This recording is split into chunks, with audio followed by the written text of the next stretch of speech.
देहिया 4 दिन के मेहमान बनल बा। ई तो देहिया 4 दिन के मेहमान बनल बा। लोगवा काहे खातिर पूछो, लोगवा काहे खातिर डाकू चोर पैमान बनल बा। ई तो देहिया 4 दिन के मेहमान बनल बा। ई तो देहिया 4 दिन के मेहमान बनल बा। क्या बात दीदी, क्या सोच रहे हैं आप सो रहे हैं क्या?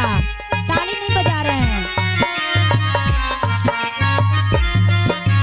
जय हो, क्या बात है, समझ लीजिए दीदी।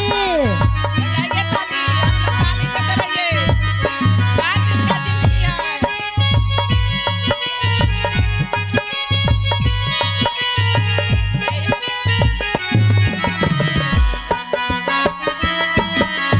ताली बजाते रहिए, मीठा मीठा ताली दीदी, ताली बजाइए। महादेव के ताली से कम स्वागतम कीजिए और जगाइए महादेव के। क्या बात है।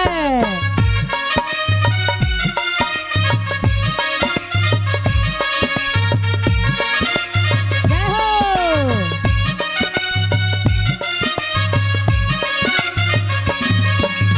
और क्या है?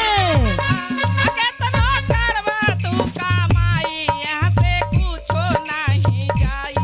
केतनो तू कमाई यहाँ से कुछो नहीं जाए। केतनो करबा तू कमाई यहाँ से कुछो नहीं जाई। केतनो करब कमाई यहाँ से कुछो नहीं जाए। तोहरा जाए खातिर कैसे हो दीदी, सुन लीजिए तोहरा म्यूजिक लगा जाए के। खातिर उजाली चादरिया के निशान बनल बा। ई तो देहिया 4 दिन के मेहमान बनल बा। ई तो देहिया 4 दिन के मेहमान बनल बा। ई तो देहिया 4 दिन के मेहमान बनल बा। क्या बात है दीदी, समझिएगा भजन क्या, सुनिएगा, महादेव से दया मांगते रहिएगा। दया करेंगे गुरुदेव, मन लगाइए महादेव में। जो जीवन में नहीं बनाए हैं बना लीजिएगा, गुरु के अपना लीजिए।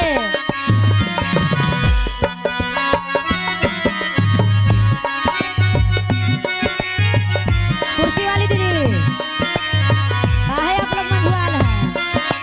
नहीं झूम रहे हैं, नहीं डोल रहे हैं, ना हंस रहे हैं।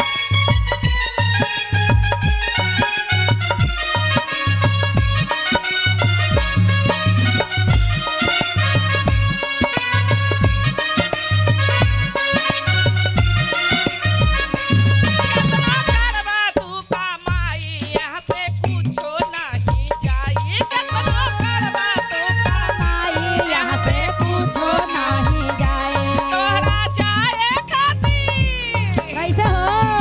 तोहरा जाए खातिर बासा के दीवान बनल बा।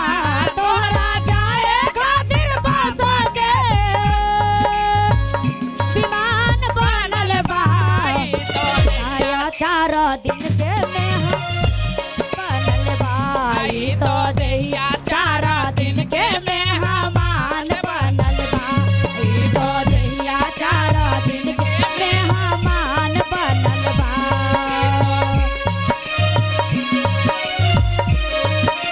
क्या बात है, सही बात है ना दीदी?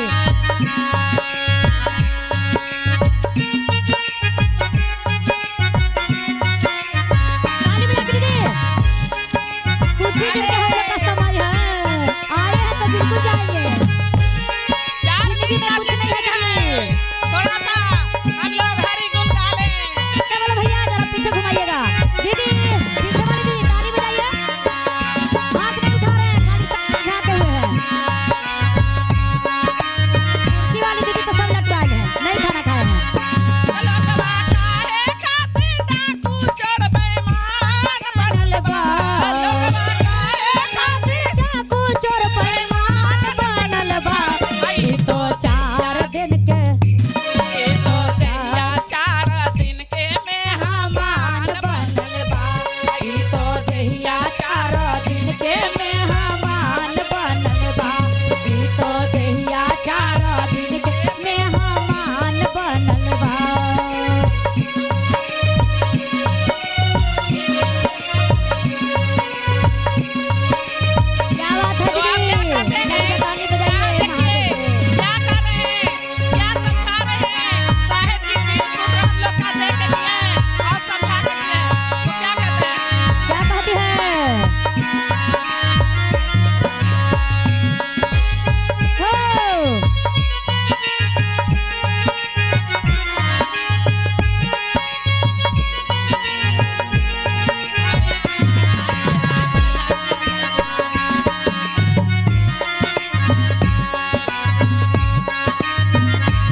प्रेम से बोल बोले दीजिए शंकर भगवान की मैया पार्वती की हर हर महादेव की